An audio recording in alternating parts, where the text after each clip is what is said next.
रेवती को समझ आ गया उसे अब क्या करना है।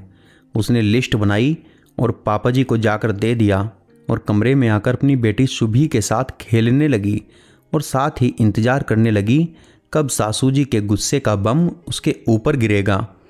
लेकिन आज रेवती ने भी अच्छे से बॉम्ब प्रूफ जैकेट मतलब अपनी हिम्मत को पहन लिया था। उसने सोच लिया था कि आज और अभी सारा किस्सा ख़त्म करके ही रहेगी।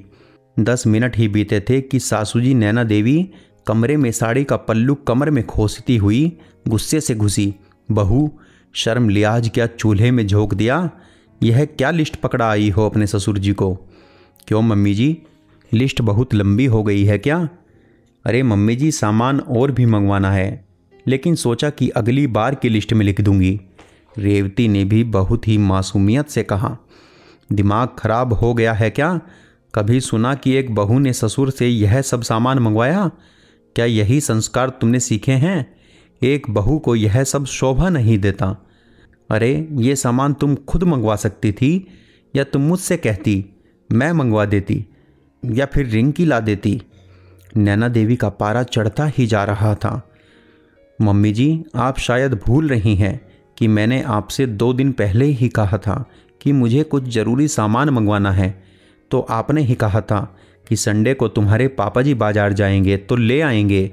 अभी मेरे पास पैसे नहीं हैं और मैं खुद कैसे मंगवा सकती हूँ, जबकि आपके बेटे ने मुझे आपके ही कहने पर 1 रुपया भी नहीं दिया।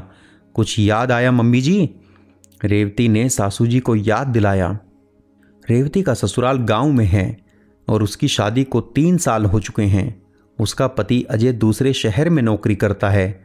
गांव में सास ससुर ननंद है। अभी शुभी छोटी है, इसलिए रेवती अधिकतर सास ससुर के पास ही रहती है। अजय 2-3 महीने के अंतराल में गांव आता रहता है।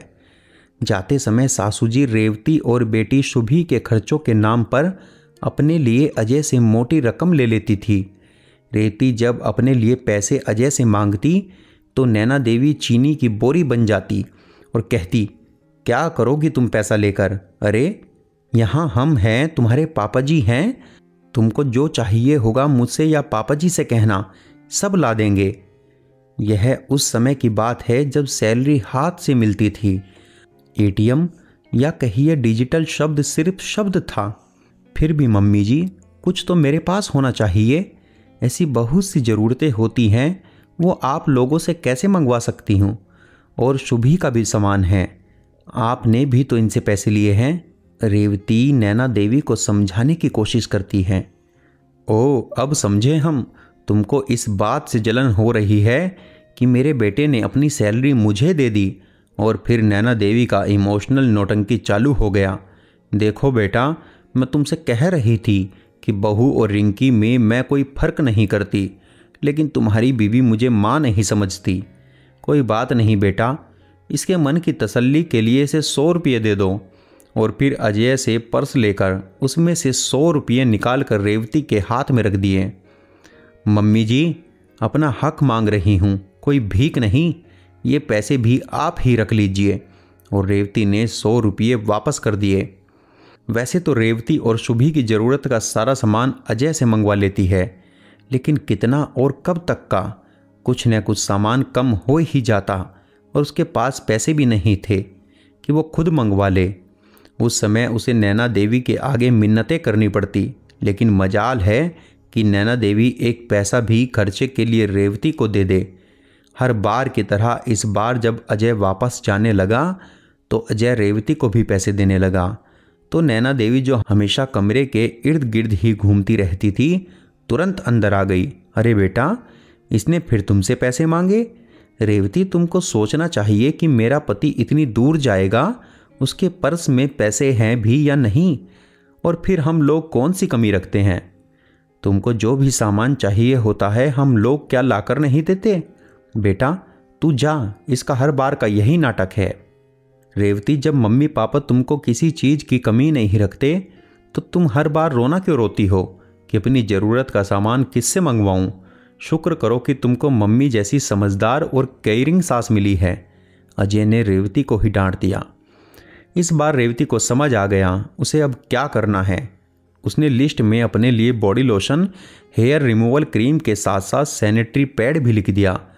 और अब आप समझ ही गए होंगे कि लिस्ट में यह सब पढ़कर ससुर जी का दिमाग चकरा गया होगा। उन्होंने नैना देवी को गुस्से से लिस्ट पकड़ा दिया और नैना देवी बम बनकर रेवती के ऊपर फटने के लिए आ गई। मैं अपने मज़े के लिए अपने पति से पैसे नहीं मांगती।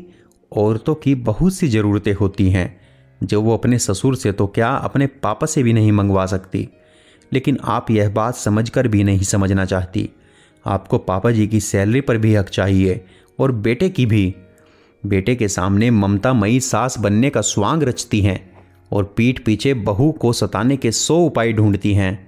जिस तरह पापा जी की सैलरी पर आपका हक है, उसी तरह मेरे पति की सैलरी पर भी मेरा हक है। उम्मीद है कि आगे से आप मेरे हक को छीनने की कोशिश नहीं करेंगी, वरना इससे भी लंबी लिस्ट तैयार है। अब यह आपके ऊपर है कि सामान कौन लाएगा।